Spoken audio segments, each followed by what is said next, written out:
Bonjour les renards, c'est Buldo, et aujourd'hui je vais vous parler d'Harumaki Gohan, un artiste que j'ai choisi car je l'apprécie tout particulièrement, et je souhaitais parler plus en détail de lui, de son existence quoi. J'aime énormément les paroles et la musique de ses chansons, mais également l'animation des clips d'ailleurs. La question est donc tout simplement, qui est cet artiste ? Harumaki Gohan est né le 7 février 1996 au Japon, à Hokkaido, plus précisément. Il est donc âgé de 26 ans, à l'heure où je poste la vidéo. C'est un dessinateur et compositeur. Il poste des dessins notamment sur son compte Pixiv, un site artistique, où on peut poster des dessins, un peu comme sur DeviantArt, je sais pas trop si vous connaissez, pour les personnes qui connaissent en tout cas. Il poste également les dessins sur son Twitter. Mais aujourd'hui, je vais surtout vous parler du fait qu'il crée des chansons, et également leurs paroles. Mais il s'occupe également de l'animation des clips de ses chansons. Il les met sur YouTube, Spotify, ou encore Nico Nico, une plateforme de vidéos japonaise. Une sorte de YouTube japonais, si je puis dire. Il fait ses débuts en 2014 sur Nico Nico avec la chanson White Noise.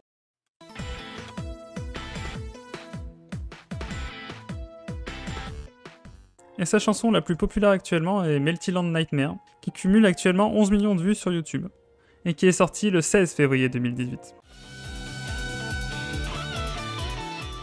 Au début, il ne postait que des chansons avec la voix d'Hatsune Miku, un Vocaloid, mais le 14 mai 2017, il fait une reprise en cover de sa chanson Dreamless Dream. C'est à partir de ce moment-là qu'il commence à faire de plus en plus de covers. Actuellement, il fait autant du Vocaloid que des covers.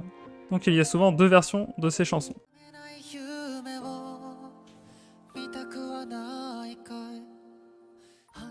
Ah, et une information pas spécialement importante, mais sa couleur préférée est le bleu d'après lui. Vous pouvez voir ces 3 photos de profil sur les réseaux sociaux, de la plus ancienne à la plus récente, en bas de la diapositive.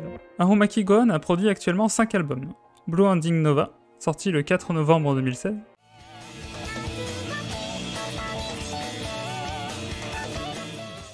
Ship Ship Sunroom, qui est sorti le 29 décembre 2007, qui est un album acoustique de ses précédentes chansons. Donc on peut retrouver des acoustiques à la fois de son prochain album, des chansons qui sont déjà sorties, mais également du précédent.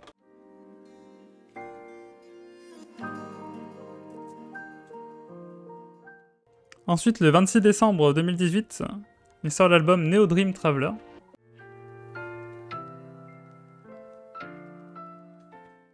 Et le 26 août 2020, il sort l'album Futarino.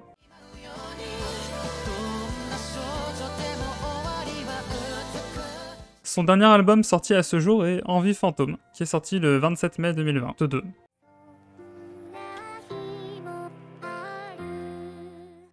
Il travaille actuellement sur un nouvel album, suite à la conclusion du précédent justement.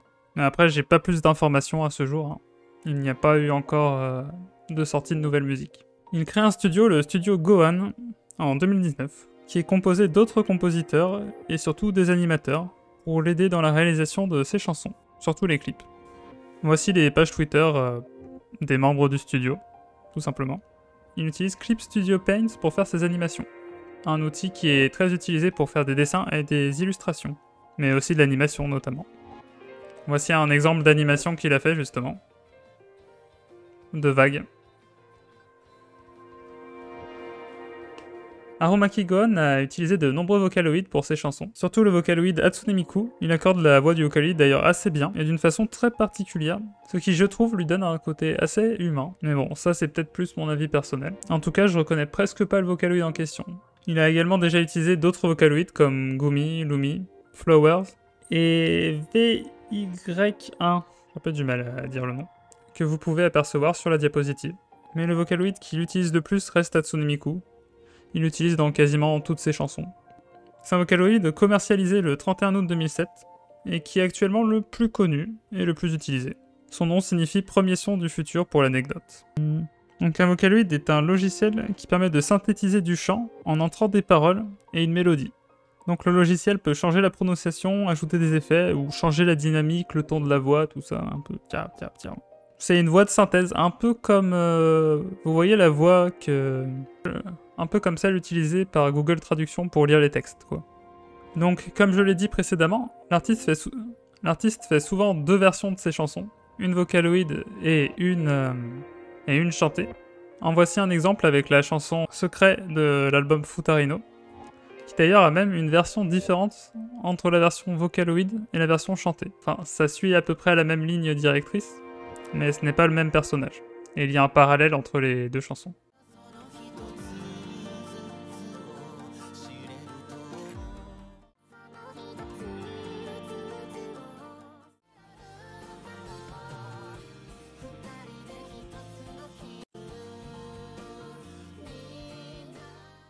Donc comme vous avez pu le voir, les deux chansons sont liées.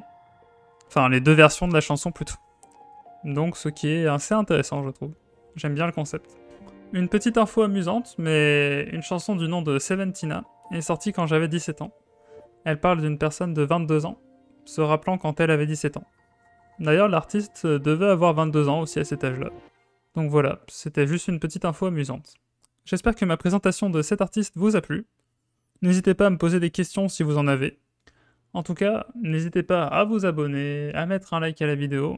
Et dites-moi si ça vous a plu, hein. Je sais que c'est pas du tout le type de vidéo que je fais en temps normal, hein. Et je pense pas en refaire, hein, à moins que vraiment vous adoriez de ouf, mais c'était vraiment juste parce que je voulais vous partager ma présentation.